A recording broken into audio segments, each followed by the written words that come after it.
Yo guys, and welcome to a new review. Today I will finally be talking about the Fantastic Four First Steps.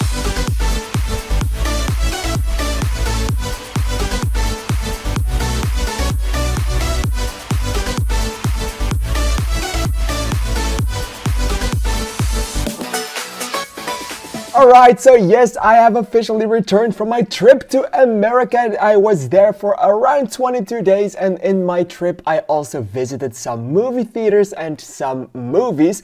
One of those movies was the Fantastic Four First Steps. I had to wait 2.5 weeks until I could watch this movie, so a lot of people had already seen it before I was able to see it, so I had to stay off of the internet, and I managed to not get spoiled about this one, which made me infinitely happy, of course.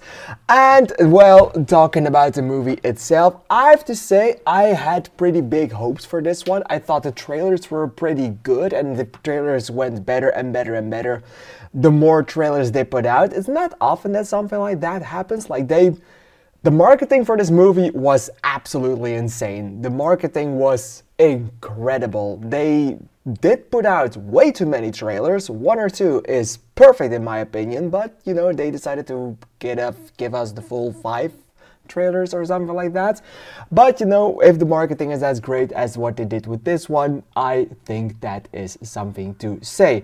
Even though the movie has been out for almost a month, I will keep this review spoiler free, because that's what I do every time. So if you haven't seen the movie yet, you don't have to worry about anything spoiler related. I will only talk about the things spoilery that are in the trailers. Okay, with that being said, I had a phenomenal blast with this one. Of course, added to that is the America movie experience. It was the first movie I watched in America. If you want to know where, I watched it in the AMC Metreon 16 in San Francisco, which I watched it in IMAX. It was a pretty fun experience.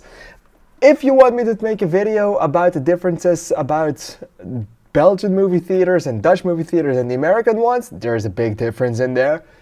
Be free to tell me that. But you know, the Fantastic Four First Steps, I had a blast. It was awesome. It was great, of course, and I think the best thing about this movie is going to be its soundtrack. And I've not said that a lot about Marvel movies, because Marvel movies, especially in the past, they had great soundtracks and they had great themes for their heroes, but it wasn't all that recognizable. Of course, we have the Avengers, which is recognizable, but if you think about Captain America, it gets a little bit more difficult. Right now, it's more mainstream. Right now, more people start to know it, but if you think about Iron Man, for example, you think about AC/DC and not his own main theme, the Guardians of the Galaxy.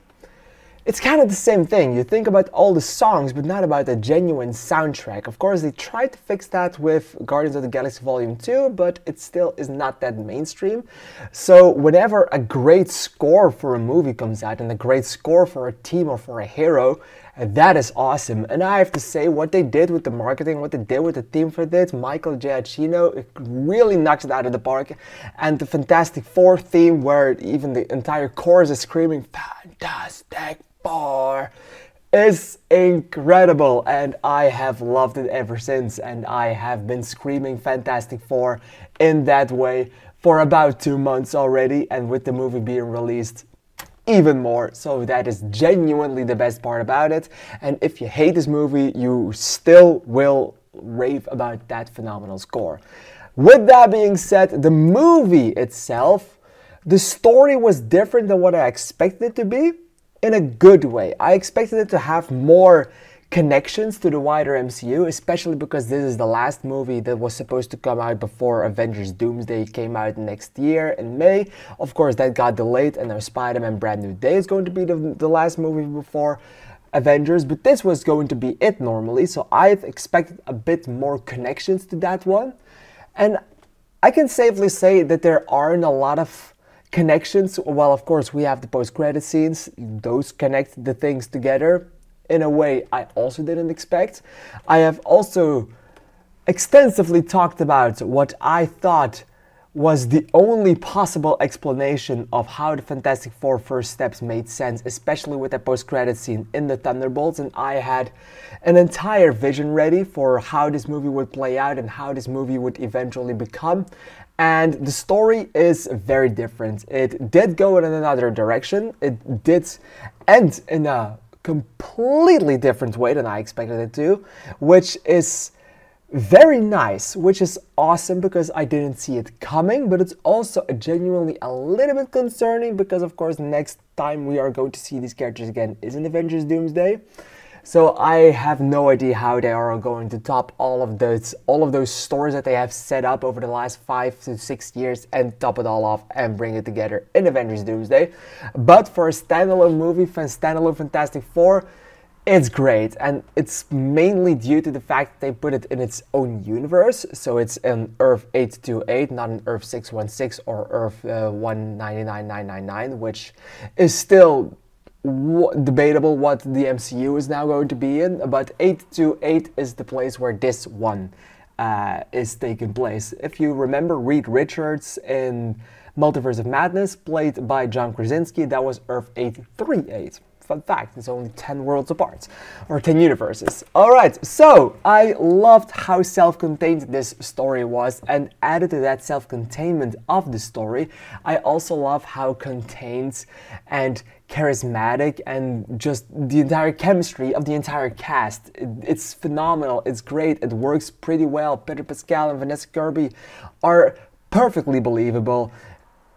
Johnny Storm with, I forgot his name. Joseph Quinn, of course. Joseph Quinn is a phenomenal. I know he was the biggest concern for a lot of people, as people thought he wasn't hot enough, pun intended, to play the Human Torch. But I have to say, I thought he was pretty damn incredible. I thought he was incredibly great in the role. Ben Grimm, Eben Moss Backrack, who of course is well known to us as the guy from The Punisher, but he's also in this one and he plays a thing in it, and he does so in a phenomenal way. And yes, I love every single thing about this one. The story is great, the characters are great, the build up towards this movie, have not being able to watch it for 2 weeks also helped a little bit. It's just that I expected this movie to end a little differently than it now did, which is that I genuinely love the fact that it's so incredibly self-contained, but seeing the bigger picture, I might have wanted a little bit more of a connection in the end towards the bigger story that they are trying to tell with this movie. But I do love the fact that it's not any of that and that it's self-contained. But I also loved how self-contained WandaVision was, but mainly due to that self-containment, the portrayal of Wanda Maximoff in Multiverse of Madness was broken down a lot. So I hope they fix those mistakes, that they don't do that again. But you know, for now I can safely say that I genuinely loved it. All the other characters, especially Julia Garner, incredible. Loved the performance, loved the Silver Surfer in this one. Galactus was genuinely really terrifying. I absolutely loved everything about his performance and everything about his portrayal. Like, whenever the man was on screen, you would feel the tension and you would feel how incredibly strong, how incredibly powerful, and how incredibly scary Galactus was supposed to be. And I loved that they completely nailed that part. The pacing of this movie, really great, works perfectly well. But still, there is also the fact this movie is paced incredibly fast, it flows incredibly well, but the story is also so incredibly self-contained that in the end I did feel a little bit like, okay, how did 2 hours go by? What happened exactly? The story is phenomenal, just expected that little bit more, but that's mainly my problem. In the end, I absolutely loved the Fantastic Four first steps for everything that it did. The soundtrack is by far the best thing about it, but the chemistry between our 4 leads in the roles are incredible as well. Everyone is perfectly casted, everyone is perfectly placed in their role, and everyone plays off of each other perfectly well. In the end, I'm going to give the Fantastic Four first steps a 9 out of 10. Sorry, wow, Jesus, I haven't done this in 3 weeks. I give it a 9 out of 10, 4.5 stars out of 5. Also give it a heart, so in the end, it's a 10 out of 10 on the entertainment score. I really genuinely loved the Fantastic Four First Steps. Have you seen this movie? Please let me know in the comments down below what you thought that this movie was. What are your expectations of it, and what did you think of watching this one? Please let me know in the comments down below, because I'm really excited to hear your opinion on it. I want to thank you for watching, and I'd like to see you in the next video. Thank you, and bye bye.